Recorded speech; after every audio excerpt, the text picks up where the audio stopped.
কথিত আছে পর্তুগিজদের হাত ধরে 1600 শতাব্দীতে ভারতে ব্রেড বা পাউরুটির পরিচিতি হয়। কার্বোহাইড্রেট ও অন্যান্য পুষ্টিগুণে ভরপুর ব্রেড যেহেতু একটা অলডে খাবারের মধ্যে পড়ে, তাই খুব তাড়াতাড়ি এটা জনপ্রিয় হয়ে যায়।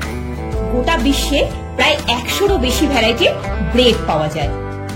সকালবেলায় কর্তামশাই বা বাচ্চাদের অফিস বা স্কুল বেরোনোর সময় যদি বলা হয় গার্লিক ব্রেড বানিয়ে দিচ্ছি, সঙ্গে সঙ্গে শুনতে হবে সে অনেক সময় লাগবে বাবা, চটপট কিছু দাও, তাড়াতাড়ি খেয়ে বেরোতে হবে।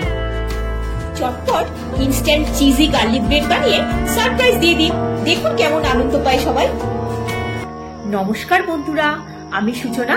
আমার চ্যানেল সূচনার দিল্লিপ্রিয় রান্নাঘরে আপনাদের সকলকে স্বাগত জানাই, যেখানে দেশ বিদেশের নানা রকম রান্না ও বেরোনো সংক্রান্ত তথ্য আপনারা জানতে পারবেন। চিজি গার্লিক ব্রেড বানানোর জন্য একটু বড় সাইজের স্লাইস ব্রেড 4 পিস নিয়ে নিয়েছি। আপনারা যে কোনো রকম ব্রেড দিয়ে করতে পারেন। নিয়ে নিয়েছি চিজ কিউব, ধনেপাতা কুচি, অরিগানো মিক্স, গ্রেট করা গার্লিক আর বাটার। বাটারটা রুম টেম্পারেচারে রাখা আছে। একটা মিক্সিং বোলে প্রথমে পরিমাণ মতো বাটার নিয়ে নিলাম। মেল্টেড বাটার নেওয়া যাবে না। হাফ চা চামচ গ্রেট করা গার্লিক, হাফ চা চামচ অরিগানো মিক্স, ধনেপাতা কুচি দিয়ে ভালো করে মিক্স করে একটা স্প্রেড বানিয়ে নিচ্ছি। এইরকম যদি বাটার নাইফ না থাকে স্পুন দিয়েও করতে পারেন। গ্যাসের ফ্লেমটা অন করে একটা ফ্রাইং প্যান বসিয়ে দিলাম। ফ্লেমটা লোতেই রেখে দিয়েছি। একটা ব্রেড নিয়ে বাটার স্প্রেডটা লাগিয়ে দিচ্ছি। একটা গ্রেটারের সাহায্যে উপর থেকে চিজ কিউব নিয়ে গ্রেট করে ব্রেডের উপর দিয়ে দিলাম। এটা খুবই সিম্পল অথচ ডিলিশিয়াস একটা ডিশ, যে কোনো সময় সার্ভ করতে পারেন, খুব তাড়াতাড়ি হয়ে যাবে।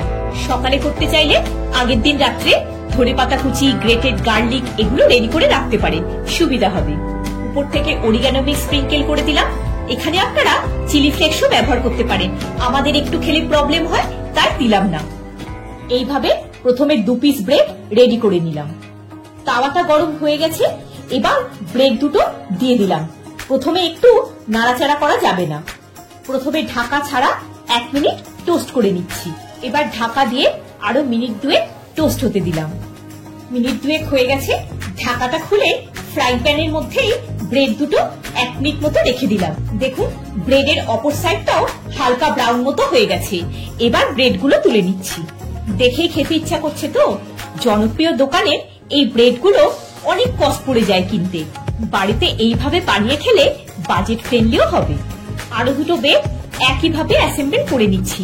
উপর থেকে একটু ধনেপাতা কুচিও দিয়ে দিচ্ছি। বাড়িতে অতিথি আসলে চা বা কফির সাথে সার্ভ করতে পারেন। আপনারা মোজারেলা চিজও ব্যবহার করতে পারেন। আগের দুটো ব্রেড বাটার গ্রিস না করে দেখিয়েছি। এবার ফ্রাইং প্যানে অল্প করে বাটার গ্রিস করে দিচ্ছি। এরপর ব্রেড দুটো দিয়ে দেব।